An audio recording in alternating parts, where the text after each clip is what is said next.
அவர் ஒரு பேட்டி கொடுக்குறாருன்னா அரசியல் ரீதியா கொடுக்குறாருன்னா அது ஃபுல்லா ட்ரெண்டிங். அந்த மாதிரி அது அவருக்கு மட்டும்தான் அந்த மாஸ் ஒரு கிரேஸ் இருக்குன்னு நினைக்கிறேன் நான்.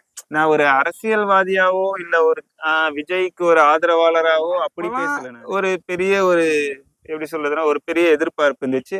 அதெல்லாம் விட கொஞ்சம் அதிகமா ஒரு பெரிய ரீச் ஒரு பெரிய ஸ்பீச் இருக்குன்னா தளபதிக்குன்னு தான் நினைக்கிறேன். ஏன்னா ஒருத்தர் அரசியலுக்கு வராருன்னும் போது எந்த நியூஸ் எந்த பெண்களுக்கு பாதுகாப்பு இல்ல, அத வந்து எந்த அரசாங்கமும் பண்ணல அப்படின்னு நம்ம ஒரு ஃபுல் அண்ட் ஃபுல்லு மொத்தமா அவங்க மேலேயே பழி போட்டுற முடியாது.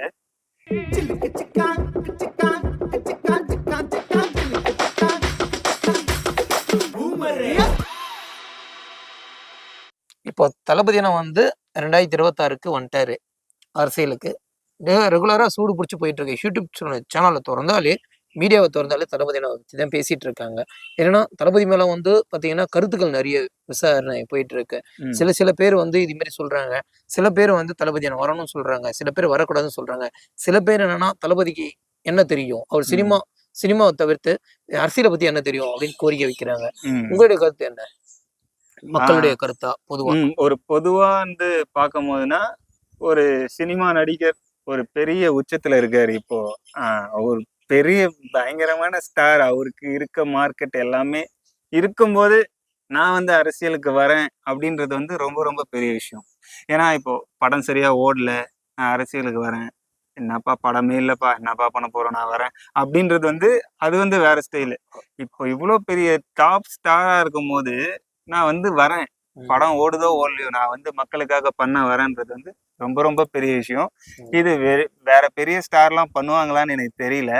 அவரால் மட்டும்தான் அவ்வளோ தைரியமா பண்ண முடியும். ஏன்னா இப்போ படம் வேற நடிச்சிட்டு இருக்காரு.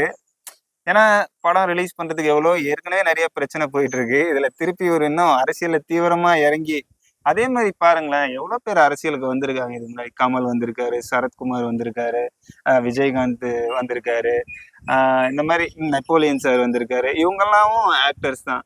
அப்பெல்லாம் ஒரு பெரிய ஒரு எப்படி சொல்றதுன்னா ஒரு பெரிய எதிர்பார்ப்பு இருந்துச்சு. அதெல்லாம் விட கொஞ்சம் அதிகமா ஒரு பெரிய ரீச் ஒரு பெரிய ஸ்பீச் இருக்குன்னா தளபதிக்குன்னு தான் நினைக்கிறேன். ஏன்னா ஒருத்தர் அரசியலுக்கு வராருன்னும் போது எந்த நியூஸ் எந்த இன்ஸ்டாகிராம் திறங்க, எந்த யூடியூப் திறங்க, எந்த நியூஸ் பேப்பர் படிங்க, எந்த நியூஸ் சேனல் பாருங்க, தளபதி இல்லாத இதுவே கிடையாது. அவர் அரசியல்ல இருக்காரு. அவரு கொடி ஒன்று ரிலீஸ் பண்றாருன்னா அது ஃபுல்லா ட்ரெண்டிங். அவர் ஒரு பேட்டி கொடுக்குறாருன்னா அரசியல் ரீதியா கொடுக்குறாருன்னா அது ஃபுல்லா ட்ரெண்டிங். அந்த மாதிரி அது அவருக்கு மட்டும்தான் அந்த மாஸ் ஒரு கிரேஸ் இருக்குன்னு நினைக்கிறேன் நான். நான் ஒரு அரசியல்வாதியாவோ இல்ல ஒரு விஜய்க்கு ஒரு ஆதரவாளராவோ அப்படி பேசல நானு. ஒரு பொதுவா பார்ப்பாங்கல்ல, ஒரு பொதுஜனமா பார்க்கும் போது எப்படி தெரியும், இவர் அரசியலுக்கு வர்றதுக்கு மட்டும் ஏன் இப்படி, அவரோட மீட்டிங்க்கு மட்டும் எப்படி அவ்வளோ கூட்டம், அந்த மாதிரி நிறைய பேர் சொல்லியிருக்காங்க. பெரிய பாலிடிக்ஸ்ல இருக்கவங்களே இப்படி ஒரு பெரிய ஒரு மீட்டிங் எப்படி இவங்க பண்றாங்கன்னு தெரியல, நாங்களே அவ்வளவு கஷ்டப்படுவோம், இவங்க எப்படி பண்றாங்கன்னு எனக்கு தெரியலன்ட்டு சொல்லியிருக்காங்க. அது வந்து விஜய் அண்ணனுக்கு தான். ஓகே, அப்போ ஏன் இருக்கிற ஆட்சியில வந்து பெண்களுக்கு பாதுகாப்பு கிடையாது, ஓகேங்களா? எடுத்தாலும் நிறைய பெண்கள் வந்து கோரிக்கை வச்சிருக்காங்க. இப்போ தளபதி வந்தாருன்னா, எங்க தளபதி வந்தாருன்னா கன்ஃபார்மா பெண்களுக்கு பாதுகாப்பே இருக்கும், படிச்ச பசங்களுக்கும் வேலை கிடைக்கும்னு சொல்லிட்டு நிறைய பேர் கோரிக்கை வைக்கிறாங்க. உங்களுடைய கருத்து என்ன? இது வந்து பெண்களுக்கு பாதுகாப்பு இல்ல, அத வந்து எந்த அரசாங்கமும் பண்ணல அப்படின்னு நம்ம ஒரு ஃபுல் அண்ட் ஃபுல்லு மொத்தமா அவங்க மேலேயே பழி போட்டுற முடியாது. ஏன்னா இப்போ எந்த அரசாங்கமும் வந்து பெண்களை வந்து நாங்க பாதுகாக்க கூடாது அப்படின்னு நினைக்கவே மாட்டாங்க.